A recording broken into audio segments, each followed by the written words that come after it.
The point of Lacan, and what makes Lacan's reading of desire different from Brooks's, and indeed what makes his reading of desire different from that of anyone who thinks of these structuralist issues in psychoanalytic terms, is that Lacan really doesn't believe that we can ever have what we desire.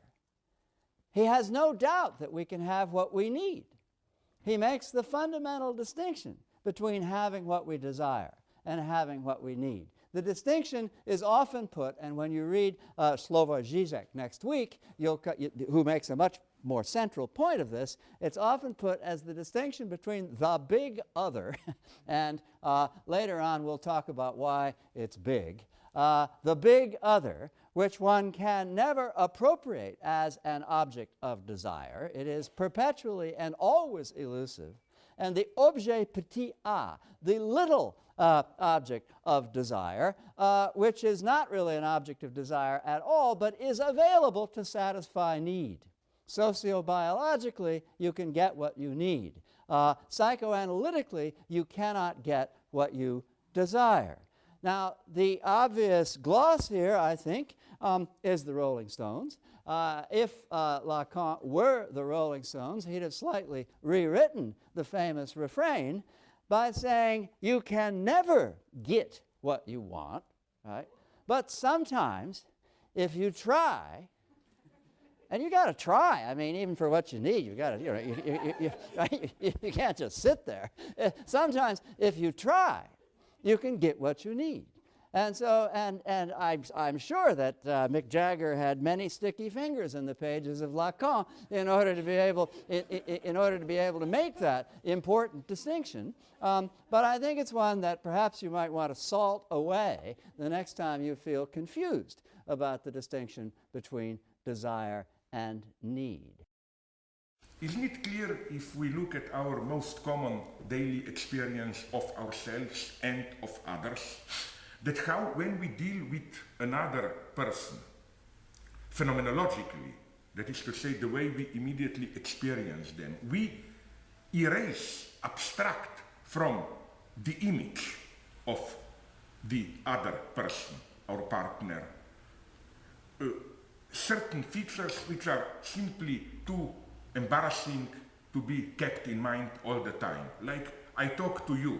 Of course, rationally, I know you are defecating, you are sweating, not to mention other things, but quite literally, when I interact with you, this is not part of the image I have of you. So when I deal with you, I'm basically not dealing with the real you. I'm dealing with the virtual image of you. And this image has reality, in the sense that it nonetheless structures the way I am dealing with you. And again, this idealization is crucial. The negative proof, a wonderful one, would have been letters between James Joyce and his wife Nora, where, as far as I know, they went very, very far, almost to the end, into accepting each other in the vulgar reality of bodies, like all the sounds, the bad smells, and so on. That was even part of their sexual interaction. It's incredible. I admire this in Joyce. So, okay, this would be the first elementary level. Imaginary virtual, in the sense of the virtual image which determines how we interact with other people. Virtual image in the sense of, although we interact with real people, we erase, we behave as if whole strata of the other person are not there. Second level, already a more complex one, symbolic virtual. Oh, it's elementary. Let's think about an experience known well to all of us of experiencing authority. Let us say paternal authority.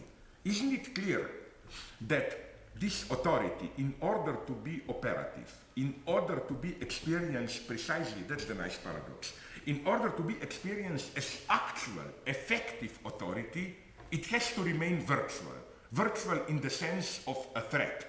If authority is enacted too directly, it is paradoxically experienced as a sign of impotence. Concretely, father who truly is an authority doesn't have to beat you or to shout at you and so on. It's just this look, a threatening look, and you obey. If your father loses his nerves and slaps you, starts to shout and so on, it can be physically painful, but let's admit it, there is always an aspect of something ridiculous, impotent. There is something of a furious outburst of a puppet, of a clown in it. Again, this is then one clear example of how symbolic authority, in order to be operative, that's the paradox I want to emphasize, has to remain virtual.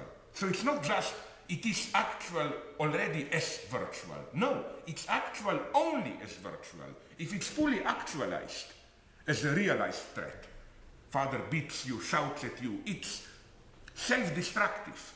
It undermines itself as authority. In our average everyday understanding or misunderstanding of being, I identify with both the present entities that surround me in the day, especially the ones I'm after, the objects of desire.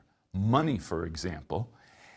So on the one hand, present objects, and on the other hand, I am overwhelmed by and identify myself with whatever the public culture thinks, whatever they think, whatever the newspapers say.